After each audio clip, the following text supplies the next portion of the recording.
Alam niyo po, sabi nga nila, truly, it's true that God gives opportunity to employ His gift. And age doesn't matter. Okay, so, for sure po, one of these days, we will be hearing Ka Andrew as he belts his favorite song. Sa church po kasi, he used to sing. So, mamaya po sana mapagbigyan tayo ni Ka Andrew. Gusto niyo po ba yun? Kakantahan tayo ni Ka Andrew mamaya. Okay po ba yun?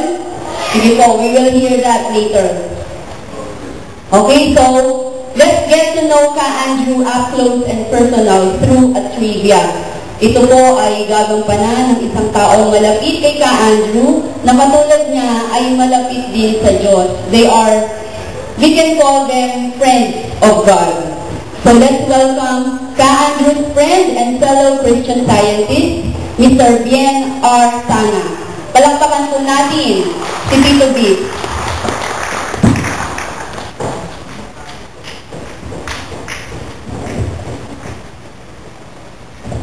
Salamat, Derma. Ka Andrew.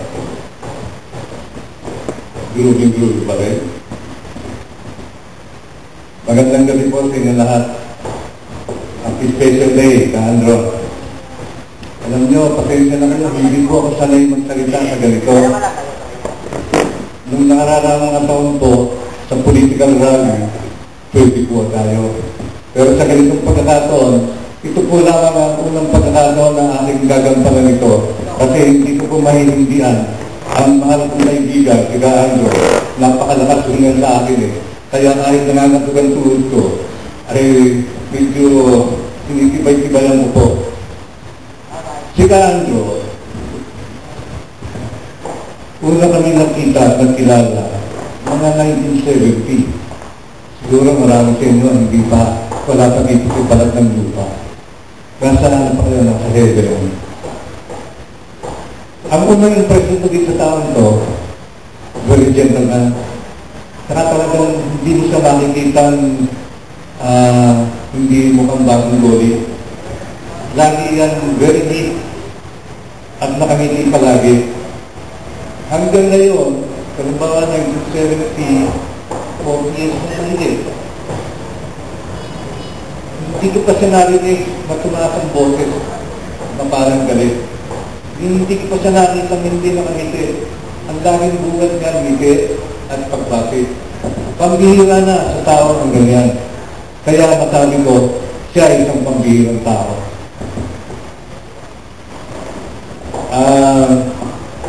Dali, pasensya na, medyo background ko ng konti ha. Yun naman kanyang partner nun, ay napakasaya din, masigla. Sa totoo niyan, sa loob ng simbahan, mapalabas ng simbahan, ang kanilang ugaling masayahin ay talaga naman hindi mo malilimutan. At sila ay aktibo sa aming simbahan, yung First Church of Christ Scientist sa Pateros. At kaya sila napunta ron dahil doon sa aking kamay, si Ticarias, dahil silang mag-asawa ay nagpupuhan ng mga litrato sa mga eskwelahan. Eh yung aking tiyahin, nagtuturo sa Susan Elementary School. At doon sila nagkilala at yun ang nagdala sa kanila sa Christian Science. At nagpahanggang ngayon, narulit sila. Nang wala si Taberni, alam niyo, tahimik ng tao ko eh. Pero talaga yung tahimik mapanahin. Hindi namin alam, nagulat na lang kami, ang isa namin kasama sa simbahan, si Laliba, si Eva, nagulat na lang kami, sila na pala. Kaya, patay-tahimik pero mapanahin talaga. Kaya nagkagalan na. Nagkaroon sila ng dalawang supply. Si Lynn at saka si Bea. Minsan naiisip ko, paano kaya ang period of adjustment nitong si Ka Andrew at si Daviva at saka yung mga anak. Siyempre, natural naman, di ba? Sa isang pamilya, medyo yung period of adjustment kailangan yun eh. Pero napansin ko, si Andrew, hindi rin nagbabago. Mabait, masagahin. Pero siguro nagkakaroon din ng problema, pero hindi mo mahalata. Magandang magtala. Kaya Andrew, pamamalang sa amin. At nagpatuloy ang mga taon. Ito na siya. Alam mo ba, Andrew, dati-dati iniisip ko, para bang mahirap yata ang sabihin na natin magkaedad, tumanda, di ba? Pero pag nakikita ko sila, Andrew, mawawala yung aking pangamba. Kasi kahit at this age, tignan mo naman, pwede pa. Medyo entertain pa. Kaya palakpakan lang natin siya.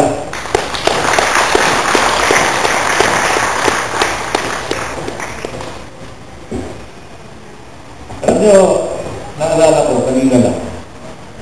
Meron paborito TV show yan, na araw. Ewan ko kung natatandaan nyo. Yung Wonder Woman. Kaandra, di ba? Wonder Woman. Kala ko, wala nang nanonood palagi nun. Pati pala si Kaandra, paborito niya yun. Kasi maganda yung isang babae doon, si Wonder Woman. At saka medyo sexy. Pero hindi malaswa. Kaya si Kaandra, nag-iba. Masaan ka? Medyo pagdiligan mo pag nanonood ng TV ito. At baka mayroon second version ng Wonder Woman, huwag ka mag-sesero. Sa simbahan, siya ay marami ang mahanga sa kanya sapagkat human being, sa edad niya yan, hindi na ang palaging nakakapag-sindi at nakakaganap ng kanyang tungkulin. Kung tawagin ko po siya ay Boy Scout. Kasi po siya, palaging nanda kapag mayroon a-absent sa mga nanunungkulan, lalo na yung reader. Kasi sa Kristandayan, wala akong impahe. Ang nagpupundak ng service, dalawang mambabasa. Isa bumabasa sa Bible, isa bumabasa sa correlative citations from the textbook Science and Health. Pero siya, handa siya, maksikalin doon. Sapagkat kung hindi makadating, kung anumang kadahilanan, yung babasa na lima, pwede siya. Kaya pag sinabi mo, Andrew, mukhang hindi makararating ang time si Ganon. Okay lang, kayo na yan. Okay, ako naman, kahit kurarada, Andrew, pwede ka. Oo, yan po si Andrew. Laging handa sa pagsisilbi sa Diyos. Kaya palakpakan din po natin sa Lord.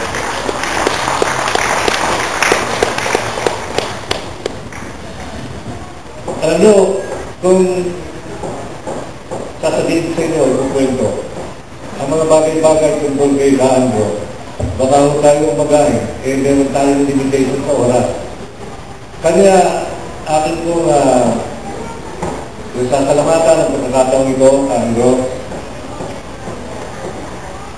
On your special day, hindi ko nabibilangin. Alam na natin lahat yun. Pero ang mahalaga,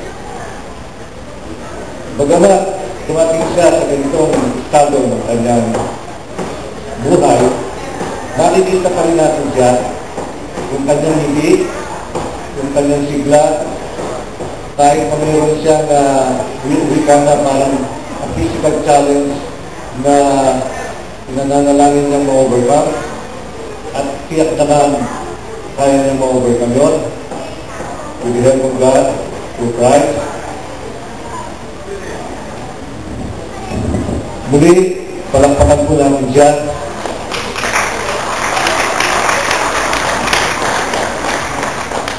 Hindi lamang po siya isang Boy Scout.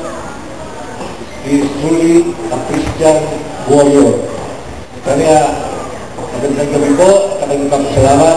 Nabigyan ako ng pagkakataong ito na magbigay ng pugay sa isang magaling na lalaki talaga. Thank you, Andrew.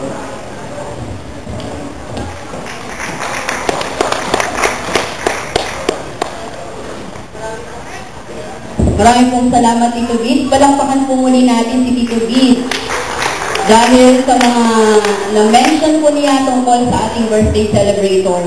So, Ka-Andrew is not only a 21st century man, but above all, he is a warrior for God.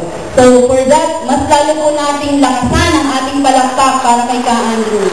A truly servant of God. A true servant of God. Yan po si Ka-Andrew. Alam nyo, ay witness din po kami sa kanyang commitment, sa kanyang patience, at sa kanyang faithfulness, sa kanyang matibay na pananalig sa ating Panginoon. Okay po, so at this point,